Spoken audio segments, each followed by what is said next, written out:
kasih, Anda masih menyaksikan debat ketiga calon gubernur dan calon wakil gubernur DKI Jakarta pemilihan tahun 2024. Ya, dan kita akan lanjutkan segmen ini. Ini merupakan masih dengan segmen tanya jawab antar pasangan calon.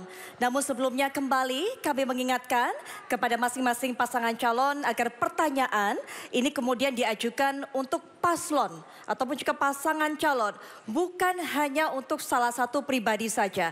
Dan juga tentunya saat memberikan pertanyaan dan jawaban ini sesuai dengan tema debat kita pada malam hari ini, yaitu temanya adalah lingkungan, perkotaan, dan perubahan iklim. Serta kami imbau kepada para pasangan calon untuk tidak mengajukan pertanyaan yang bersifat sara, tidak menggunakan singkatan maupun istilah asing dan sejenisnya dalam mengajukan pertanyaan. Dan jika ingin menggunakan agar dapat menjelaskan terlebih dahulu. Ya, dan sebelum saya lanjutkan, saya juga kembali lagi mengingatkan kepada para pendukung. Mari para pendukung kita tunjukkan dukungan kepada masing-masing pasangan calon yang Bapak Ibu dukung dengan tenang pada saat pasangan calon memberikan pertanyaan dan juga jawaban agar paslon yang Bapak Ibu dukung terdengar dengan jelas pernyataannya. Baik, saya akan langsung saja lanjutkan dan persilakan kepada calon gubernur dan wakil gubernur nomor urut 1 Bapak Ridwan Kamil dan Bapak Suswono untuk memberikan pertanyaan kepada pasangan calon nomor urut 3 Bapak Pramono Anung dan juga Bapak Rano Karno atau Sidul. Waktunya masih sama Bapak, 1 menit sejak Bapak berbicara, kami persilakan. Ya, begini, Jakarta itu masalah utama di semua kota-kota di dunia adalah overpopulation, populasi yang tidak terkendali, Mas Pram, Bang Dul ya.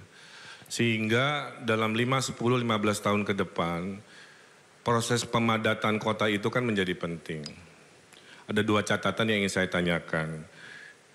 Bagaimana menghitung konsep koefisien luas bangunan untuk mengakomodasi pertumbuhan penduduk itu yang ideal buat Jakarta? Angka berapa, ngitungnya seperti apa. Yang kedua, fraksi PDIP, Mas Pram, di tahun 2022 pernah menolak ide Pak Anies untuk membuat rumah jadi 4 lantai. Dengan alasan katanya bikin beban Jakarta, dengan alasan katanya persiapan Pilpres. Jadi ideologinya itu kemana sebenarnya dalam merespon masalah ini? Makasih. Baik. Waktu sudah habis, diberikan pertanyaan, langsung saja diberikan jawaban oleh pasangan calon nomor urut 3, Bapak Pramono Anung dan juga Bapak Rano Karno atau Sidul. Waktunya 2 menit mulai dari Bapak berbicara, kami persilakan. Pak Ridwan Kamil yang saya hormati dan Pak Suswono yang saya hormati. Yang pertama, kalau saya dan Bang Dul menjadi gubernur dan wakil gubernur, maka kami akan menggunakan lahan-lahan yang dimiliki oleh pemerintah Jakarta dan juga BUMD untuk menjadi tempat hunian bagi warga Jakarta. Kami akan mengembangkan kantor-kantor kecamatan, kantor kelurahan, kantor desa, sekolah-sekolah yang ada untuk dibuat hunian ke atas, menjadi make use. Sehingga dengan demikian apa yang akan kami lakukan? Misalnya sebagai contoh konkret, di Jakarta Selatan, di Blok S ada sekolah dengan luas 1,1 hektar. Muridnya hanya 120. Rata-rata mereka jam 3, jam 4 sudah nggak ada kegiatan. Nah yang seperti itu akan saya gunakan untuk membuat yang pertama, lantai 1, 2, 3, 4, 5 ke bawah menjadi valet parking. 1, 2, 3 menjadi sekolah. Kita perbaiki dengan fasilitas yang lebih lengkap. Ada lapangan olahraga dan sebagainya dan sebagainya. 4, 5 co-working space. Dan berikutnya yang ke atas adalah untuk hunian. Karena daerah sana adalah daerah premium, tentunya yang menghuni adalah middle class up. Bagaimana dengan yang lainnya? Hampir semua tempat yang dimiliki oleh BUMD maupun pemerintah, kita bisa gunakan untuk itu. Tadi pertanyaan yang kedua dengan Mas Anies, memang nggak apa-apa ada perbedaan. Tetapi saya kemarin sudah berdiskusi secara langsung dengan Mas Anies. Gagasan ide Mas Anies akan saya lanjutkan walaupun fraksi saya berbeda untuk itu. Bagi saya nggak apa-apa. Inilah yang akan kita bangun untuk Jakarta. Apa yang baik kami lanjutkan, baik dari Mas Anies, baik dari Pak Ahok, Bang Foke, dan Pak Sutioso. Saya berkomitmen untuk membangun itu. Terima kasih. Baik, waktunya sudah habis untuk memberikan jawaban.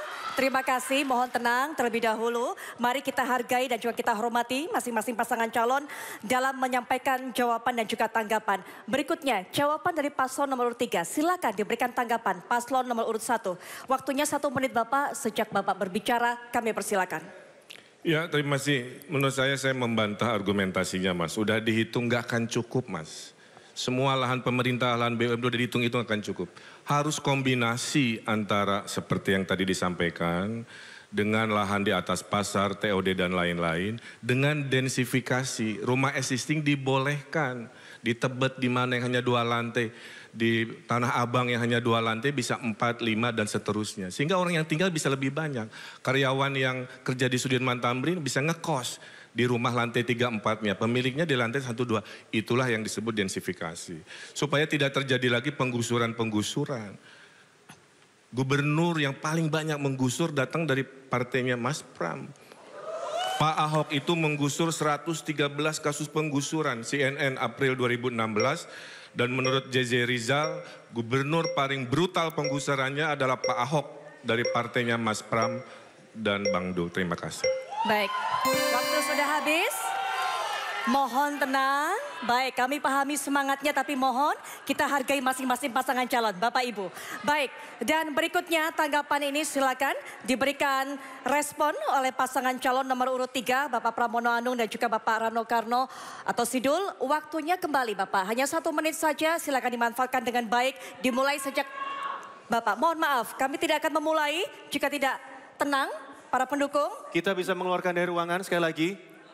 Sekali lagi kami mendengarkan akan mengeluarkan Anda ya. Baik. Bapak Ibu, mari kita tunjukkan Bapak Ibu merupakan pendukung yang baik dengan memberikan kesempatan kepada pasangan calon. Setuju ya? Baik.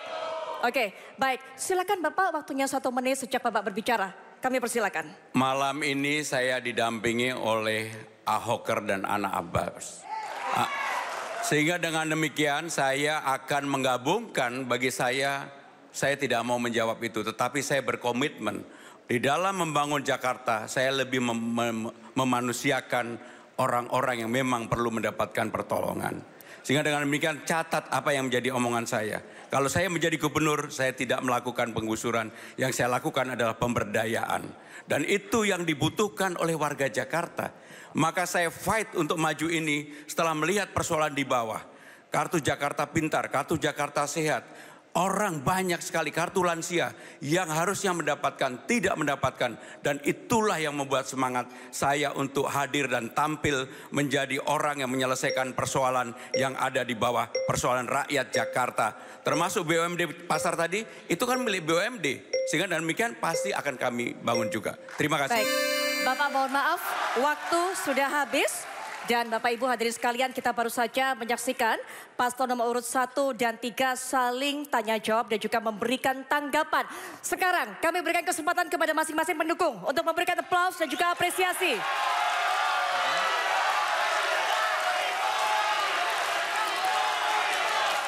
Baik, cukup Bapak Ibu, kita lanjutkan kembali. Cukup, kita lanjutkan kembali. Tolong beri kesempatan kembali untuk pasangan calon untuk bertanya dan juga menjawab serta memberikan tanggapan.